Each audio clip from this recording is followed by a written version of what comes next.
Oh, we're here. Hey everybody, Julianna and Amania here. We wanted to come live to you guys.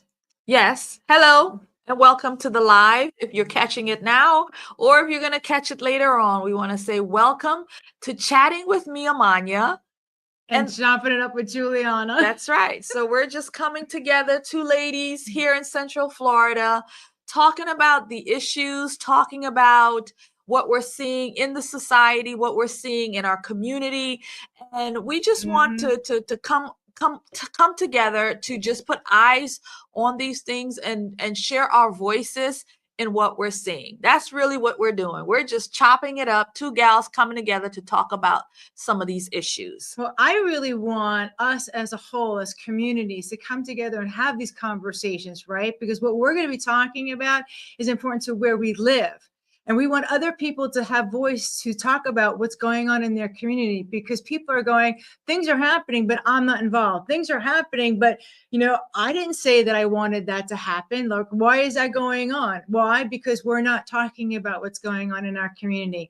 So last week before, Amania was like, hey, and I'm like, you know what? Let's just start doing it.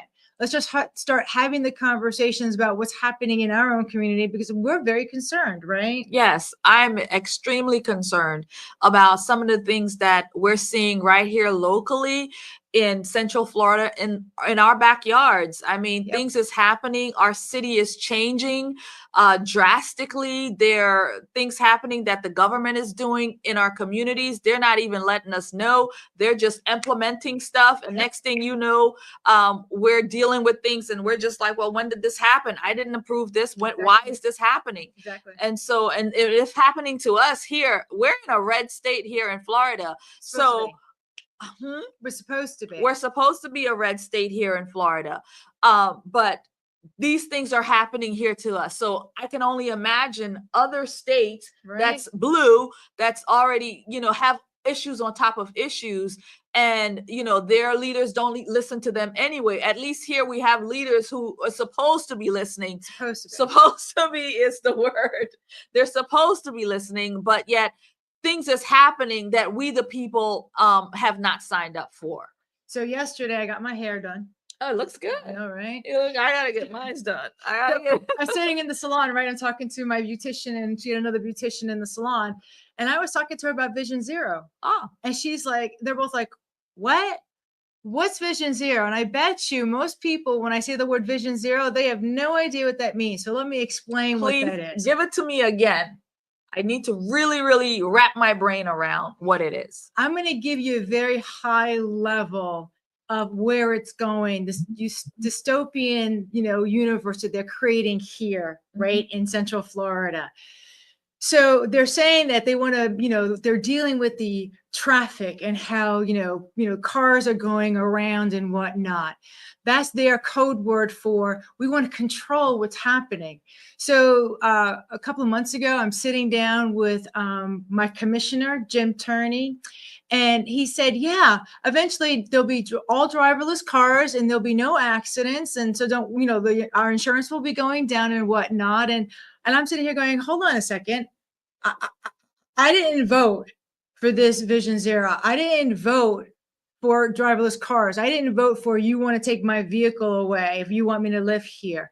But if we're going to look long term, what does that really mean? It really means that you're going to have what's called CBDC, central banking digital currency. You'll have a credit card. It will be attached to a bank account, and you'll be able to go shopping where they say you can go shopping. You can buy what they say that you can buy. You'll have the amount that they say you can have in your account. If you don't use it by the end of the month, they could take it away from you. It's called digital currency. You know what that reminds me of? Welfare or food stamps. Worse, right? Isn't it? Well, yeah. I mean, it's even worse because, they can confine you to areas. This is what's happening in China, right? And there are people that are popping up going, I'm having a challenge with my bank account already here in Florida. These are like reports that we're starting to get, and people don't understand, like, the nickname for this Vision Zero, what is leading to, is called an open air prison, So now you won't be able to travel. where you want to be able to travel, you won't be able to spend your money where you want to be able to spend your money. Like, I don't think people understand how substantial and how significant the situation is and how dire and scary it is. Like, I had a conversation twice with the Altamont Springs city manager, Frank Martz. It was just my husband and I in the room, just privately. And, he said to me things like, DeSantis's people are working with my people, whether or not DeSantis knows that. And I know that Frank is working with people that are globalists. I know that. Let me give you an example. Uber was launched in our area, in Altamont Springs. Why Altamont Springs? Why here? Okay. So we're talking about like 9-10 years ago, it was launched here. You know why I know that? Because my daughter was one of the first people ever to be taking the Uber around, because my husband knew exactly what Uber was, because, he's Mr. Silicon Valley tech guy. So he understood exactly what was going on. But I'm sitting back going, at first I was like, oh, this is so lovely and convenient. Right. Convenient. It's convenient. But now I'm sitting here going, oh, hold on a second. They had this whole agenda. And the agenda was, well, if people adopt the Uber, then they'll adopt a driverless Uber coming to their house and picking them up where they will be allowed to go. That's how dystopian this is becoming.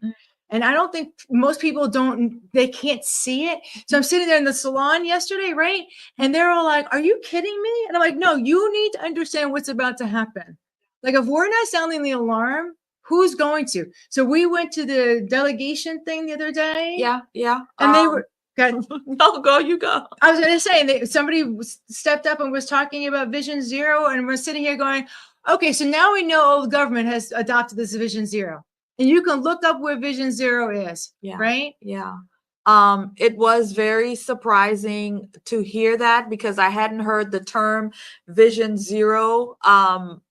I only heard it from you from conversations over the last couple of weeks. And then to be sitting there in the public square where in our government buildings, and one of the commissioners stand up to talk about, that, they're working on this thing, and that they're getting ready to vote on this thing in our area. And as soon as I heard the word Vision Zero, it kind of connected to me what you were saying. And I'm just like, wow, so our government is, really doing this thing.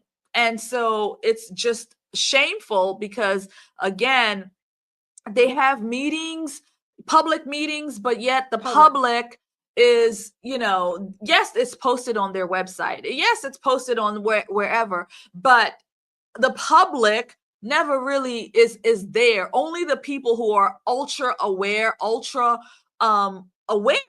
is going to be the one to show up. And so the rest of the public doesn't show up. And then therefore they continue to do their business, whatever's on the agenda, and they pass these things, and it becomes law. And then we, the people, are like, hold up, wait a minute. But it's our fault. What happened? Right. But it's our fault. It's our fault because we're not coming to public square. Right. And there's a whole reason why we're having this conversation, because at this point, it's like we need to flood the zone and be able to say, you know what, if we're going to survive Amania and Julianna, we can't do it by ourselves. We can't fight back against the bureaucracy and what's happening around us. Unless we wake up everybody, we all show up and go, excuse me, y'all work for us. When did you start passing down these globalist agendas and start implementing them against us? Who said that I want to live in a city that I can't drive my own car in? What's the point of having it?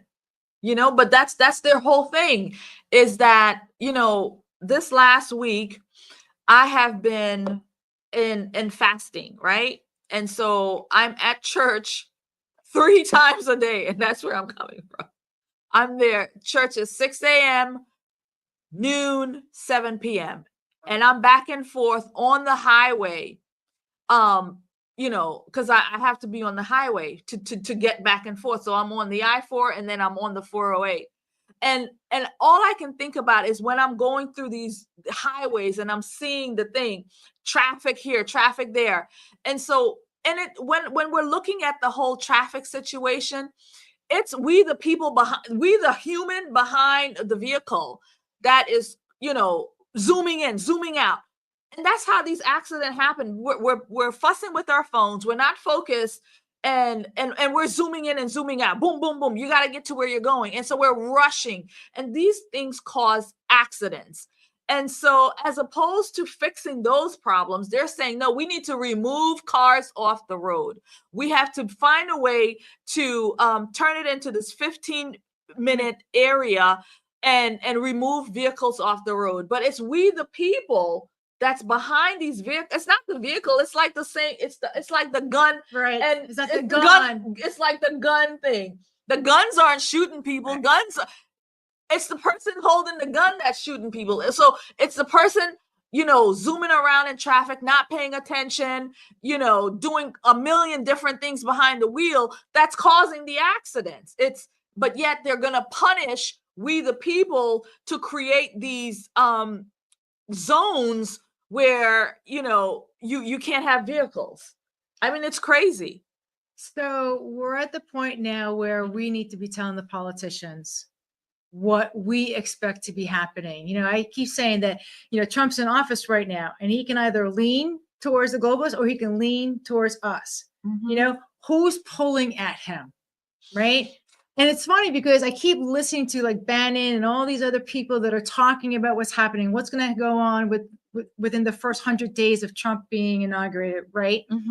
And like literally people are saying, like we saw Dr. Ladapo a couple of weeks ago, and they're going, we need you guys to talk to us and tell us what you want, right? If we, the people, are not talking to the politicians, they're going to go off and go do whatever they want to do. Right. Because right now, for example, right, the state doesn't represent us right now. The state is getting too much money from the federal government. So they're doing what the federal government wants them to do. Why? Because we're not showing up. Are we going to show up in Tallahassee next week and the week after? Are we showing up? What are we doing? What are we saying? How are we like strong arming them and saying, you represent us. Your job is to maintain our sovereignty. And right now, I'm not seeing that. Yeah. The Vision Zero is not my sovereignty. Wow. I think you're right in reference to showing up in Tallahassee. But what because I've made the trip to Tallahassee multiple times during session. So when you walk in the room, they're just like, okay, so you're here. I'll give you your 2 minutes, your 5 minutes or whatever. Let's take a picture. And then they're going to move on. And because, they know, okay, everybody's coming down with their buses and this is what we're going to do. We're going to sit there and listen and okay, sure. Yeah, and then they do nothing. So I feel like it could be useless sometimes because they think, they can get away with it. They can do whatever it is that they want to do, as opposed to representing we, the people. Yeah, we show up, we go to their offices, but until we we gather up the masses and really, really shake things up, just you and I showing up, may not be great. But if we showed up with our camera, we showed up with you live, and we say, you're going straight live. We're living you right now. We, the people, want to hear what you have to say. That's right. And, maybe those kinds of situations might, help them think twice. And when they start to deviate away from what we elected them to do, like when they, what they were campaigning on, and we put those things out there and we said, we're going to hold you accountable because this is what you said when you ran, and we voted for you for this. So now you don't deviate away from that. And we can put the same thing too on Donald J. Trump. I am a Trump person. God, I'm just telling you, this is who I am. I love Donald Trump. I believe that he is going to put what's best for the country ahead. I believe that. But if I see him deviating away from things that is not good for the country, that is not America first, right, now I'm going to have a problem. I'm going to have to say that because I live by truth. And so I believed you when you say, this is what you're going to do. I believe it. And before he even comes into office, right now, we've got some bills that's making its way, that's happening. And so again, men and women's sports, that's something that's working out right now in the Congress. So, we voted for these things. We want normalcy again. And so, like I say, even though I am a huge Trump supporter, if I see that he is not doing the things that I voted for him to do, then I will be holding him accountable. I will be on here saying, whatever it is that I need to say in reference to that. So I would like to, yes, to everything that you just said, and just say that we, the people, need to be leading the conversation. Mm-hmm. Right? We need to be in unison and saying, okay, we don't want extreme this way. We don't want extreme that way. Right? We want to go back to what is normal. So I'm looking at the younger generation. They're looking at us going, you guys screwed it up. We're the girls and we want to be able to stay home with our babies, but we can't. Mm-hmm. Right? That's no longer a career for us because, my husband's not making enough money. We, the Generation Xers, the Gen Xers, mm-hmm. we now have to answer to what's going on in our society. Mm-hmm. And I'm sitting here going, when my son and his wife are making really good money, but they're saying we're struggling, I'm like, this is not right. No. This is not right. When you look at the homelessness and everything that's happening, this is all by design. Mm-hmm. And if they can design it like this, they can design it in a way that everyone prospers. And I'm not a liberal at all. I am 100% a constitutionalist. Okay. If it's in my constitution and if it's in my Bible, it's true. Outside of that, I don't deviate from that. Okay. Mm-hmm. And our government is now so out of control, right, that we have a society that looks the way that it does. It doesn't need to be this way. No. This is crimes against humanity at this point. And you know what they're coming after? They're coming after the children. Yes. Yes. Yes. The children are definitely, at stake. And, during prayer yesterday when I was at noon prayer, and because my church is also a school. And awesome. So, and the children are participating in the fast and everything like that. And so I ended up in the part where the younger little ones, like 6, 7 were there. And I was surrounded by little children and they're praying and they're reaching out to God. And I'm telling, they're speaking in tongues. And I'm just like, holy God. And I thought, this is what school should be doing, should be looking like. They need to be teaching the children, because what's happened is that we have lost our morality and we don't instill that in the children anymore. The children have lost their way because, again, they remove God out of school. They remove morality. They remove those commandments, those bylaws that we're supposed to go by in the society. Because if they're young and they are implementing these rules of life, thou shalt not kill, thou shalt not murder, thou shalt, all of these things that you're supposed to do. And we instill that to them young. Well, when they grow up, guess what, Juliana? They're not out here shooting each other.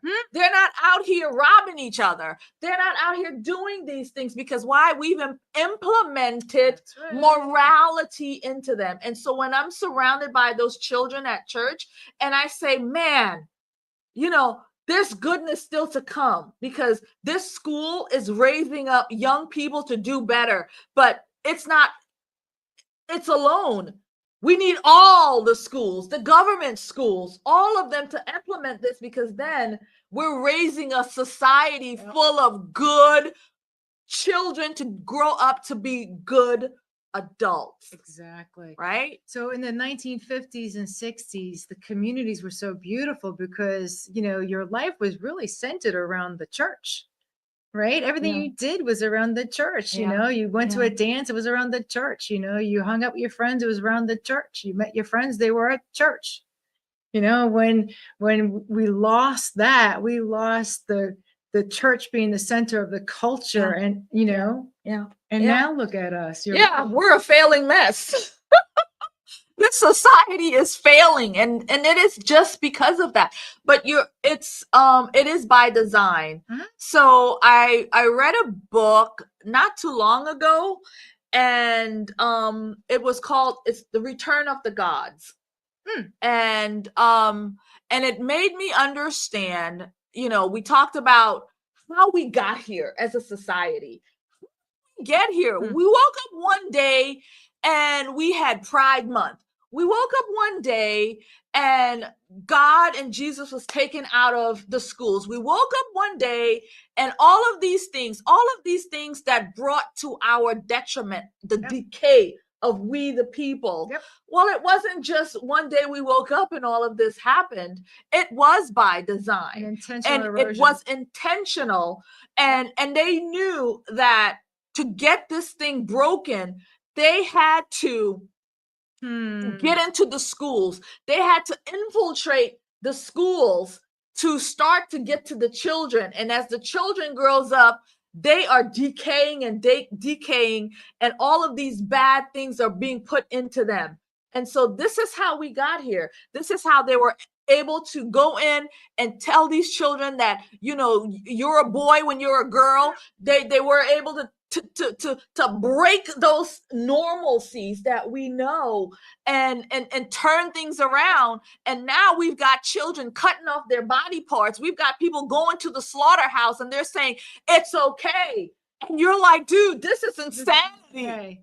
This is abuse. I mean, they don't want, I mean the politicians don't even want us to be talking about the word grooming, right? Because we can't even talk about how we're grooming children. Nevertheless, all the other things that they're doing that legally they've been allowed to do, right? Why? Like how? The medical industry is like complicit in what's been going on here. When you look back, you just go, how did our society get to this point? You know, when they took the father out of the home, and then took away the pride in being an American, you no longer was made in America, right? They offshored all of that and they took away that culture. And now this is what we've left with. But, you know, we can take back our culture. I really believe that, you know, we have enough voices that we come together and talk about what it is that we need to talk about and bring back the, you know, the town square. You knew when I had the lab, that was the reason. So I had a business and community resource center, right? And I was right smack in the dab in the middle of the community in Paramore. People were walking past my location, even kids going back and forth to school. Like, but we would hold events there and have conversations there, have community conversations and go, this is what's going on. We would bring in the politicians and go, you need to talk to your constituents. Hey, teenagers, they work for you. Right? Yeah. Don't be shy around them. Don't think that, you know, you have to hide, but, you know, they're your public servants. They're not royalty. They work for us. We pay for them. But yet the pyramid of, you know, we the people, like it should be we the people instead of like them on top. No, you work for us. We give you the right to be able to do this by the consent of the governed. Yeah. Right. And now we're at the point where no, you don't have our consent. No, because we know that their end game is they've already destroyed the family. You know, they're coming after women's sports and all the stuff that they've been doing. They're coming after children. You know, we're like on the top 1, 2, or 3 for human trafficking. The border is wide open. Do you think that we don't see what's going on? I think that we're so stupid. And that we don't have conversations, and we're not, you know, getting our hair done and going, do you see this crap that's going on? Do you know why this is going on? Do you think that we're not chit-chatting? Yeah. And I think that's a good place to start, is that we're having those conversations in the beauty shop. We're in the nail shop. Well, not really in the nail shop. Just saying. Yes, it's a beauty shop. We're having those conversations. But this is about we, the people, coming together.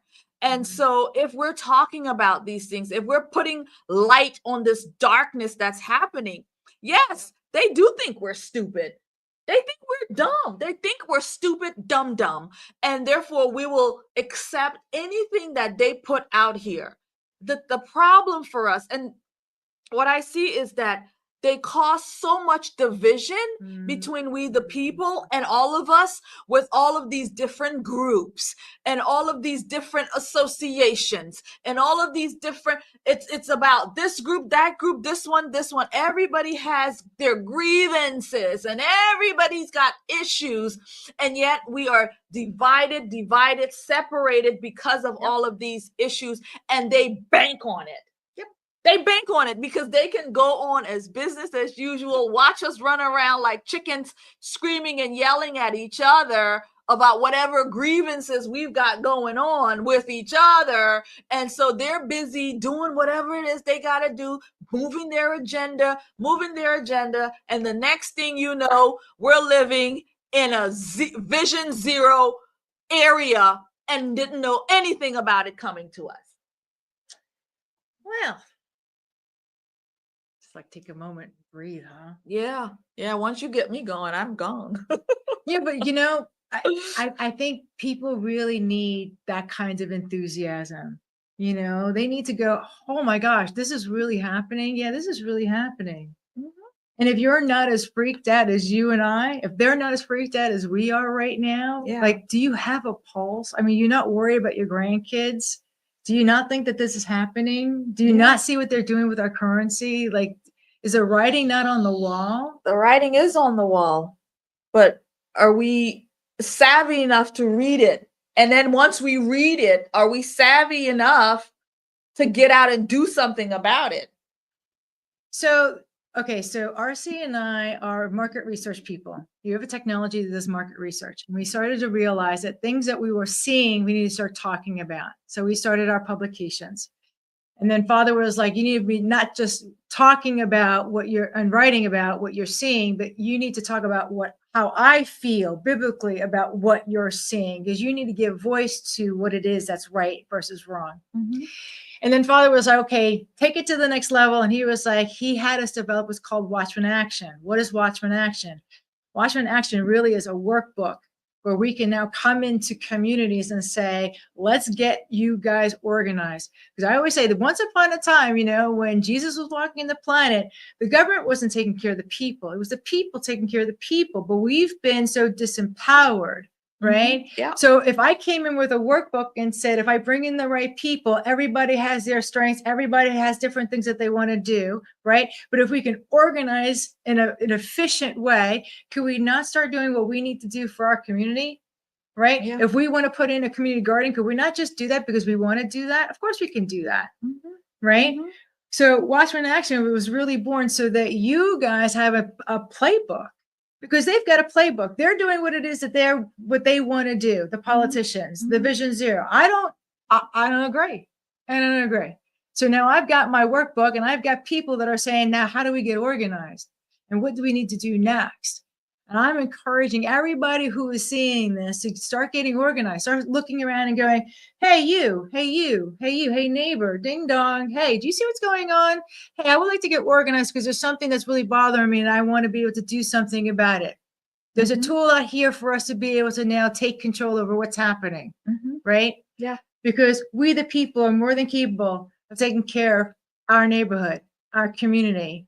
But it's going to take us standing up and going, okay, here are the tools. Here are the people with the tools who can teach me how to do. Here are the people that want to be able to help. We just need to get organized. Organize. That is the simplest way to do it. And that's how it happened in our history. When we look at our history, that's how it happened. We didn't have computers. We didn't have all of these things. These things has actually separated us as a community, as a people, as neighbors. We don't even talk to each other, and that's what's wrong. We don't communicate with each other because we're too busy in our phones. We're too busy. And don't get me wrong, the idea of being able to do this live stream right now and talking to you, the people right now, it's great. Because we're able to connect with the world from this moment, like Julianna, you and I, we're connecting to the world right now. Right. So yes, these platforms is amazing, but without human contact, without the human touch of it, us one-on-one in our neighborhoods, in our community, and on the ground, this is just us talking like that. Well, it's also about how are we using the technology? Is it being used for our benefit or is it being used against us? And right now, when people are not using technology the way that we are, so their voice is being heard, for example, right? That's so important to use technology to get that done. Well, guess what? The enemy is using it, and they're using propaganda, and they're flooding the zone, and they're talking about the things that they want other people to be talking about. not necessarily things that you want to be talking about, things that are not important to you, right? They want to push an agenda that we, the majority, don't agree with. We're just not loud enough. They just have the megaphones. They've got the news people, right? They're all doing the talking for them. They've got all the actors or whatnot, all the politicians that are talking and telling us what we're supposed to be talking about, as if we're supposed to be parroting what it is that they're saying. Yes. I'm sorry. There's more of us that go, we're not parroting that stuff.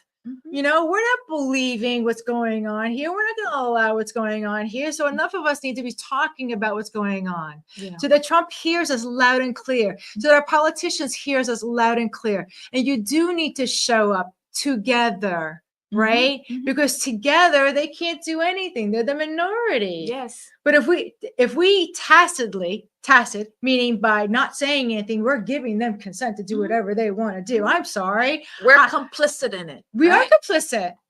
We're No, complicit. If you're not doing something, by default, you're complicit, because life either goes forward or it goes backwards. It doesn't stay still. Right. So if you're not getting involved, you are complicit in what's happening. You don't get the voice to be able to say, that you're upset about anything, because if you're not opening your mouth, if you're not doing something, if you're not getting involved, you don't have to be the person in the head. You don't need to be the person that's the, spokesperson. Like, you don't need to be an Amania or a Julianna, but you need to get involved. There's so many different ways to be able to get involved. Even if you just instigate being able to say, I'm going to start saying, I've got enough neighbors that I would like to be able to get together because we want to do a neighborhood watch. We want to do a watch on action. So we want to be able to do this thing over here in our community because we want to take responsibility and we want to be involved. Go meet your neighbors. Fortunately, I've got two great neighbors right next to me. One, he and I cook for each other all the time. It's kind of funny, right? And the other one literally just said to me, hey, I need to know you, because if anything happens, I need to know that I can knock on your door. Right. And I thought, you know what? That's really important. But yet I have so many other neighbors, like, I don't know who they are. I have no idea. Yeah. And I think if something ever happens, do they have somebody locally that can help them? Like, if they're, or are they solo? Yeah. Yeah. The neighborhood has been disconnected. And a lot of it, again, we're busy, our lives is busy, we've got a lot going on, but these are the people that surrounds us. We are a community. And so we need to stick together as community, because if it's happening to our community, it's happening to you and I. It's happening to the people next door. It's happening to us. And so if we don't come together as a community to stand for what's good for us, if whatever the issue is, if the water system in your community is no good, then we got to organize and come together to start to fix that. If you have fluoride and you want to take fluoride out of your system, okay, we've got people that are pioneering how to be able to go to your government and go get that crap out. Okay. So you can get involved because we've got a system already taken care of. Yes. So there's different arenas. Whatever is happening, it's not just happening to you. It's probably happening to multiple places around the country and maybe even around the world. But we are now connected because of this computer, this system. And so, we could be neighbors across the world.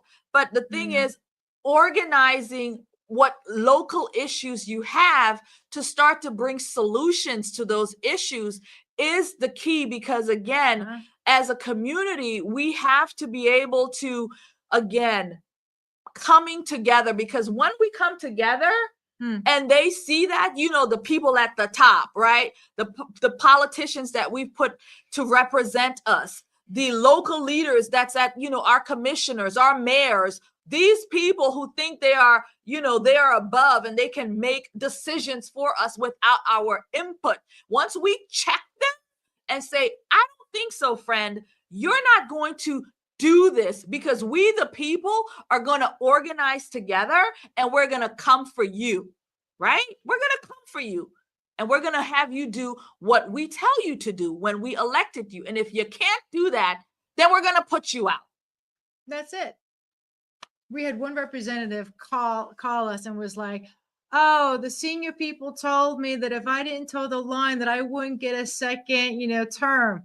Oh, well, don't do it. You're supposed to be representing us. Do exactly what we elected you to be able to do when you got up there, right? So that way you could take some territory. And if you don't get a second term, hopefully we'll find the next person that we can put in there that will listen to us and do what it is that we want to have happen, right? This is not once upon a time when back in the 1700s, 1800s, like politicians hated having to serve. They hated it, but because they knew, like, they went up, they did what they needed to do for their constituents, and they had to go back home and live with whatever they created for their community. Nowadays, they go and they're making all this money. They get all these backdoor deals. They're finding out about all these things that that can happen, where they're making all this extra money and stuff like that. So who are they representing? They're not representing the community. No, they're not. And you're so right. I love watching Chanel Rion on OAN, and she recently did a conversation about just this very thing. She went back into our history and she pulled out when the Congress first started, what they were being paid. They were on a stipend for like $2 an hour or something, or whatever it was. And it wasn't until like the I forget, like 1900s or something, that salaries became a thing. And now you have these people get $174,000 is what they get, okay, to serve. And these people have been, if we want to take examples of people who has been serving, we've got Joe Biden, who was in office for 50 years. Okay. We've got people in office for 40 years, 30 years. I mean, it's bonkers, because now it's a career, and they come in broke and they leave out millionaire. Last night on the radio, Dr. Issa White brought up the fact that AOC, who was waiting tables when she was recruited to run for office, now is worth millions of dollars. Maxwell Frost, who was an Uber driver driving Uber, is now worth over $800,000 in less than 4 years, 3 years? Where did the money come from?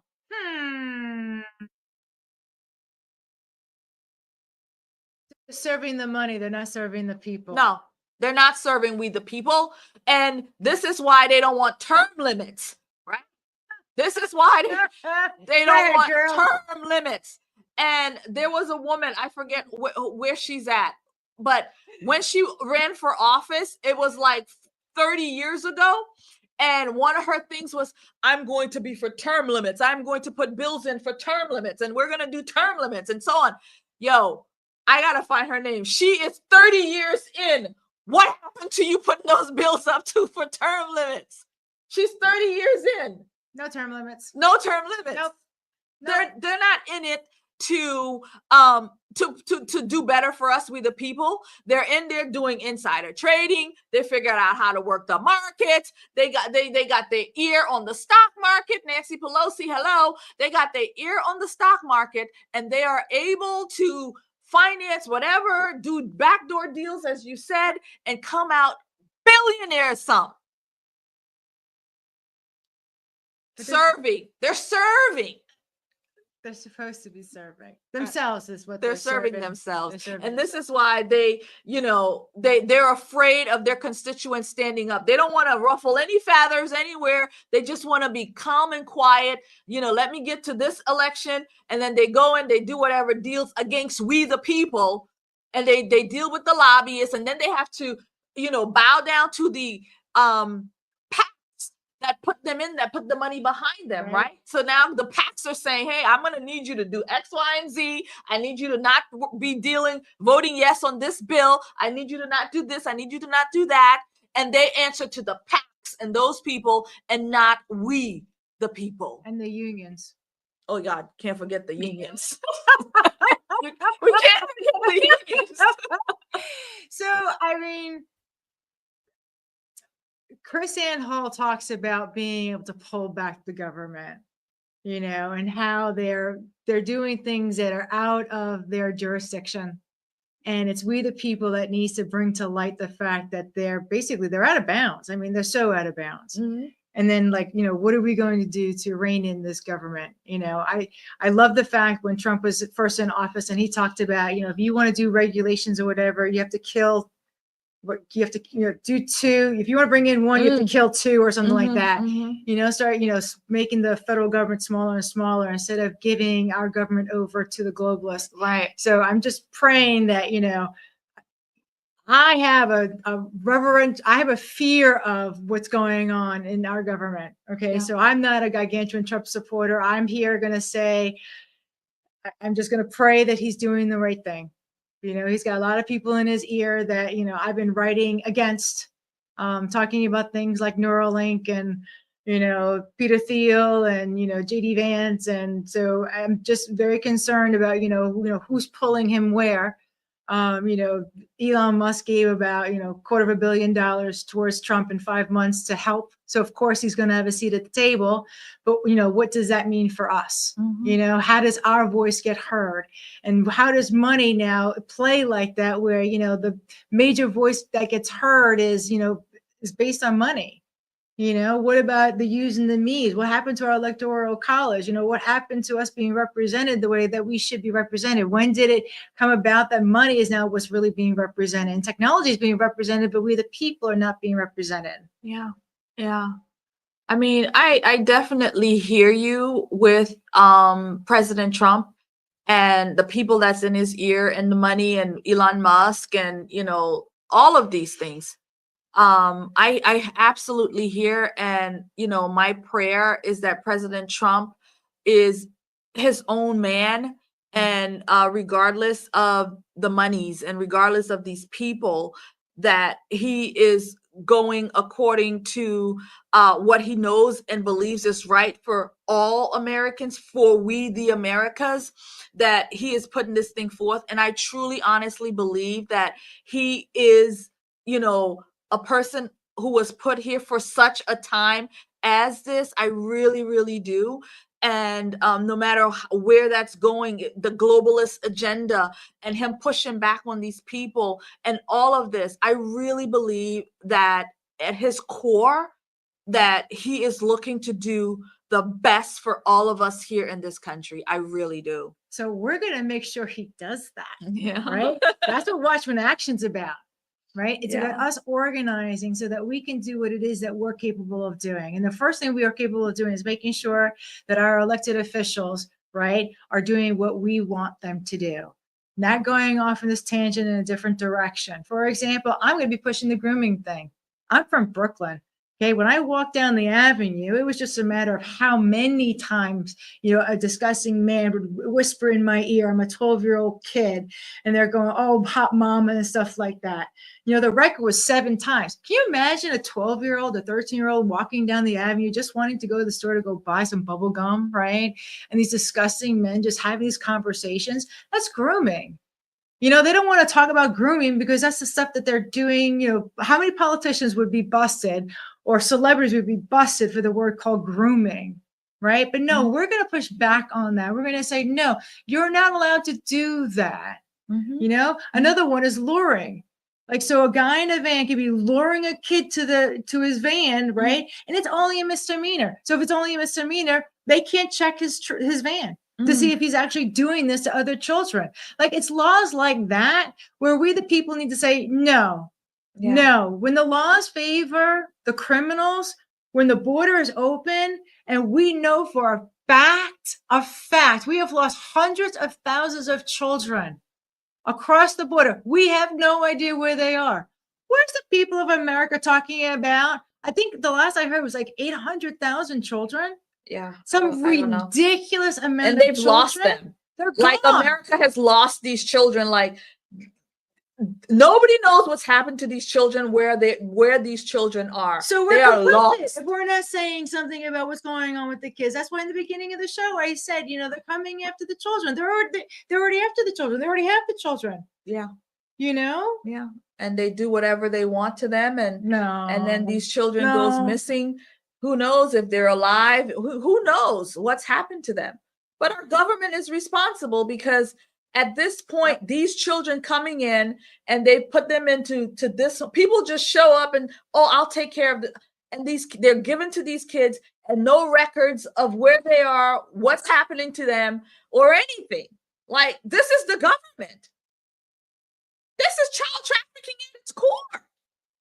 Where's the children? A criminal organization. They're a criminal organization.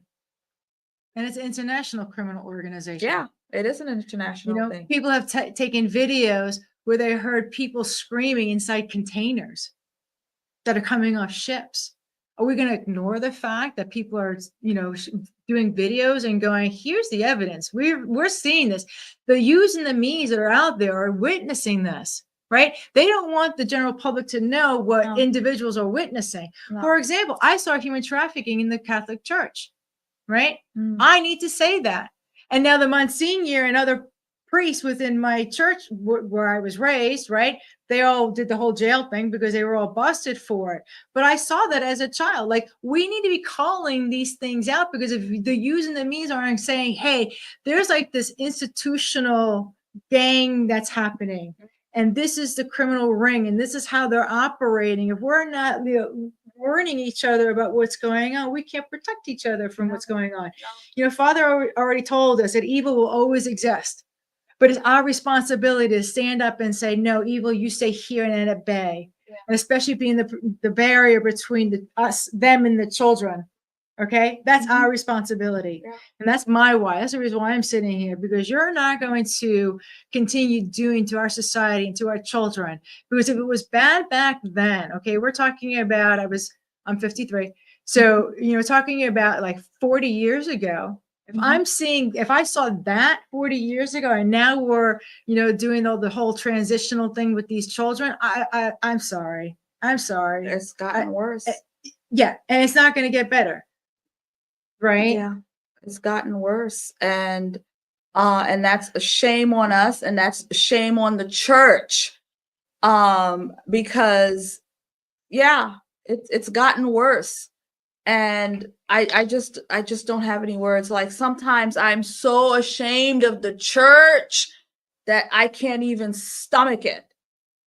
When I look at the church, especially when I look at the church in our communities, in these arenas here, and I see the failure of the church, and one of my whys is abortion.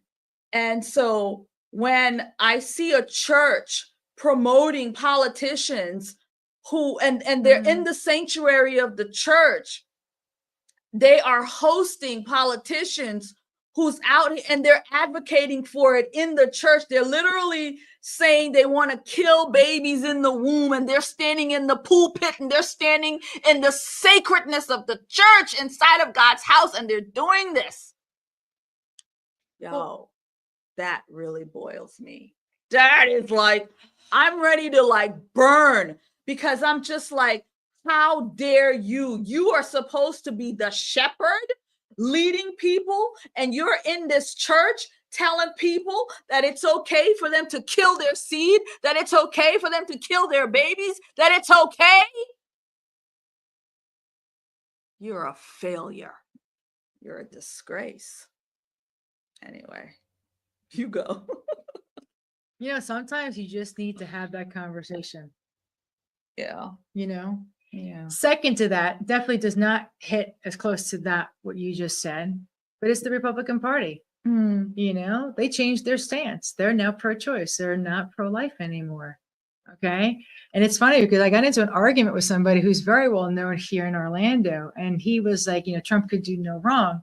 And he is like, no, I think behind closed doors, Trump really is pro-life. And I said, no, he's not. And I know he's not, because Trump is a New Yorker like I am. So I understand Trump, right? Because he's a New Yorker through and through, right?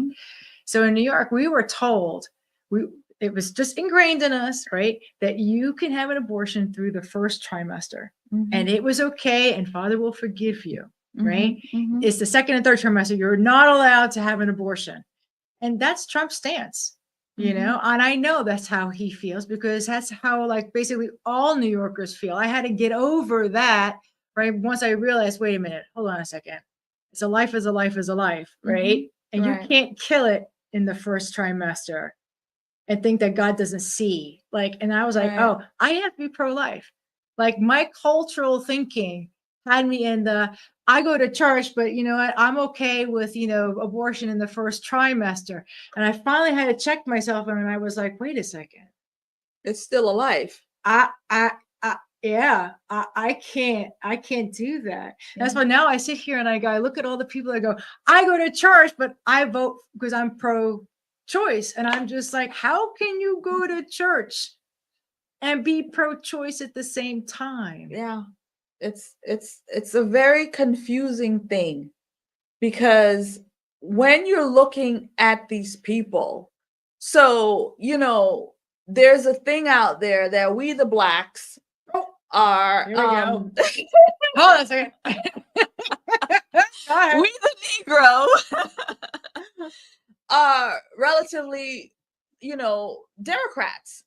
And when you look at the policies of what the Democrat Party stands for, and you say, again, we the blacks, we're Christian, we're with Jesus, we're with God, and then we are Democrats, which is ungodly, and does things against the church, against God, and you're like, I'm Christian, I'm with God, but I'm Democrat. And so how does that work?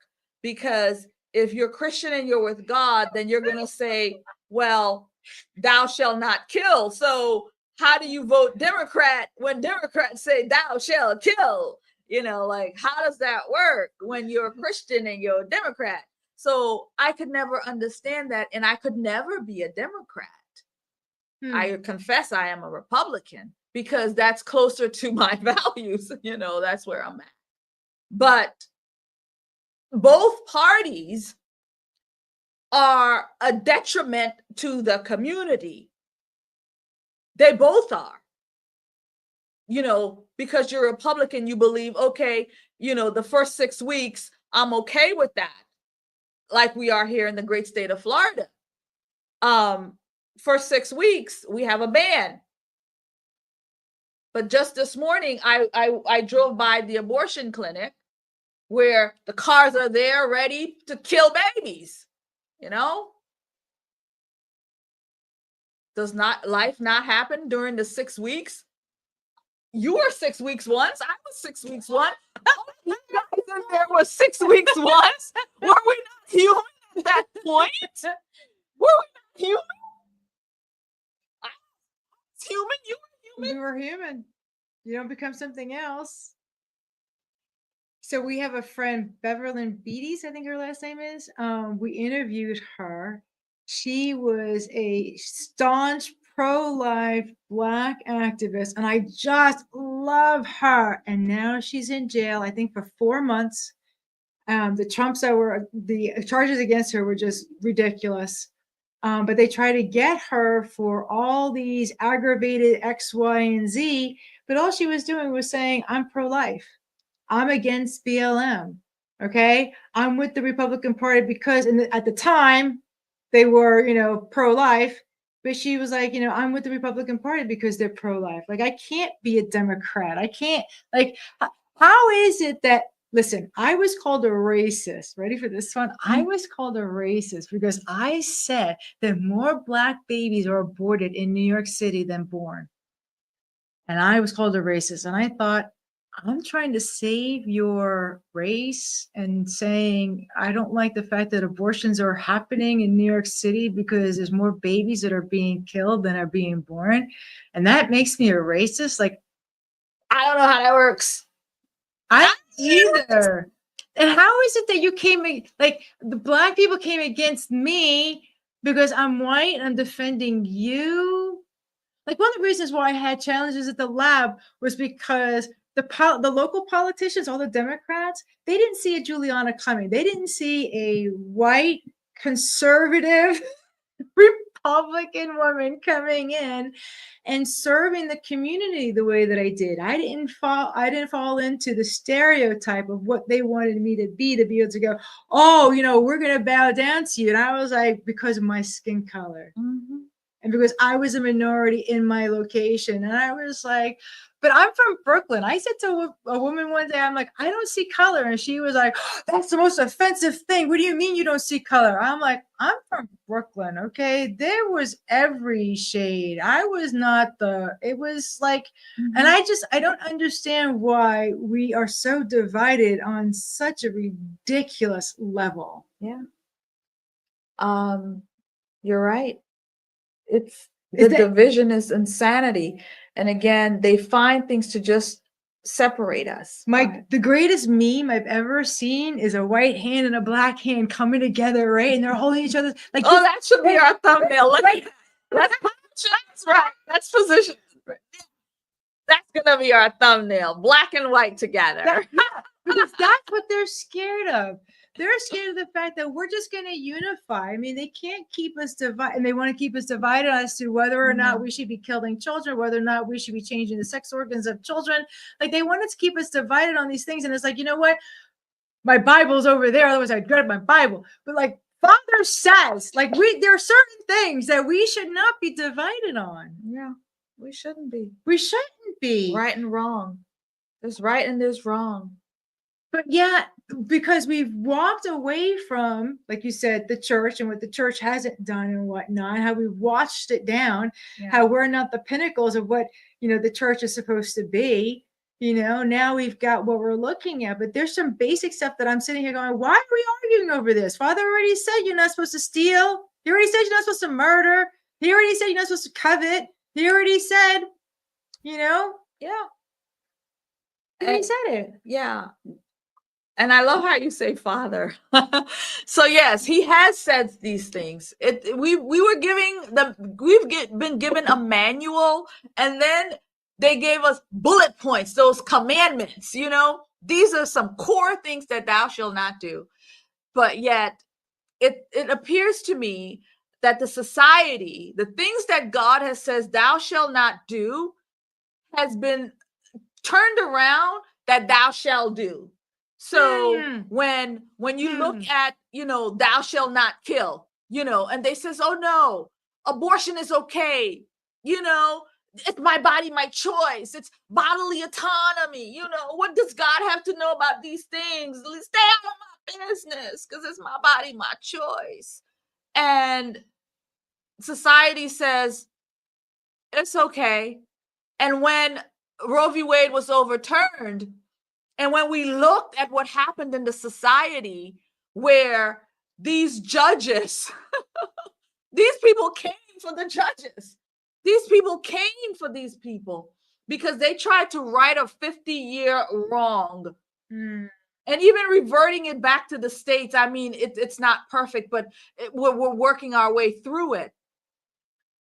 But again, God said, thou shalt not kill. But society said, we shall kill, and they made it okay for you to kill your own seed. And in the Black community, 50% of the Black deaths happen in the mother's womb. But nobody wants to acknowledge that. Nobody wants to speak that out loud. Nobody wants to say, and what sickens me more than anything is when they out here, Black Lives Matter. And I say to them, how in the world does Black Lives matter when 50% of the death happens in Black hands in the womb? And we're not even talking about the Black deaths that happen across the cities all over this place, just in the womb, just in the belly of the mama. And then they tell you it's my body, my choice. All right. So as we're coming up on an hour. Oh gosh, we've been talking for an hour. Well, I think that we both needed to go, here's a baseline. Here's what we're thinking. Here's what we're feeling. Here's what's been bothering us. Let's just say, we just regurgitated, just vomit everywhere and just be like, we're just two normal people who have the conversations about stuff. Yeah. And I'm sure that we're not the only ones that are having the conversations. Yeah. And we'd like for other people to join the conversation. Yes. Yes. We want you to join by commenting. That is great. you know, comment, share your thoughts and your feelings, share with us how you're liking the conversation, and share with us these things, because that's going to encourage us to continue to have this talk.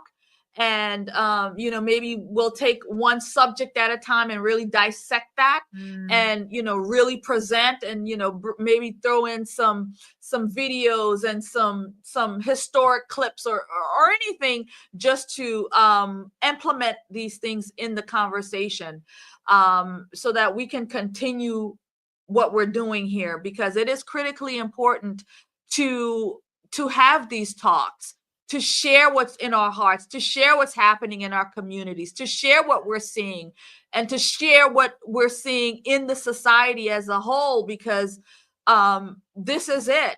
We're seeing so many things just in this new year. Look at, I mean, when the clock struck midnight, we had some crazy person running people over in New Orleans. Like, this is where we started. We've got, you know, so much happening. There's so much going on. Are we having the right conversations? That's what's important. We need to be having the right conversations. So I'm going to say we're going to sign off. I'm Julianna with Watchman Action, and you are? I'm Amania Salas with The Conservative Poet here on YouTube. So we love you guys, and join the conversation. Okay. Let's flood the zone and start talking about things that are really important. Yes. So please like and share the conversation with whomever you think might enjoy it. It's just about an hour.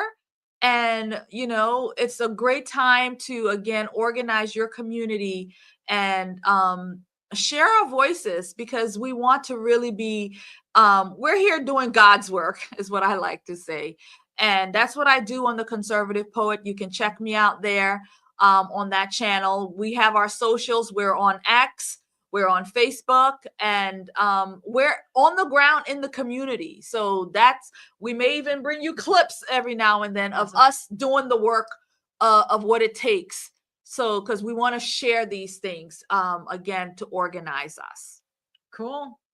Yeah. So we're going to say bye, y'all. Bye for now. Thank you very much. And 5 of you in the chat, God bless you. God keep you.